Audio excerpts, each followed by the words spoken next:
دوستانو د پښتو فلمونو یو ډیر مشهور اداکار او دا وخت تاسو ته په سکرین باندې ښکاري شیرخان ډیر زیات مشهور یو تقریبا زه به دا ووایم چې په سوونو ډرامې جوړې کړلي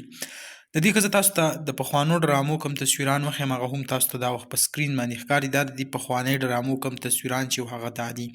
دا تاسو کتی شئ د دې علاوه په ایکشن کې چې دې کوم تصویران هغه د کړي نو هغه هم تاسو ته ښکاري دې نه علاوه که دا تصویر تاسو وګورئ یعنی دې نه علاوه مختلف قسمه کم ډرامې چې دي هغه یې کړي دي او دا وخت د هغې کوم مرګ چې رامخې ته شو نو هغه هم په یو داسې حال کې که موږ وګورو د پښتو کم فنکاران چې دي د هغو کم اخره خاتمه یعنی زه به دا ویم کم اخري وخت چې وي هغه ډیر زیات ګډوډ وي یعنی یو هم داسې ما ونه لیدو چې د هغې یا څه پیسې جمع کړي وي یا داسې په ښه زندګۍ باندې روان وي خو کم حالات چې دي هغه ډیر زیات بوره حالات چې کم دی په اخره کې د هغو روان وي بس الله تعالی دې پرې رحم وکړي ځکه کم حالات چې دي جوړ کړي وو د دې یو خپل نوم او یو خپل دوران و هغه دوران چې د اخر کار ختم شو نن چې د دې کم حالاتو ته تاسو د فنکاران وګورئ سړی ډیر زیات خفه شي چې دا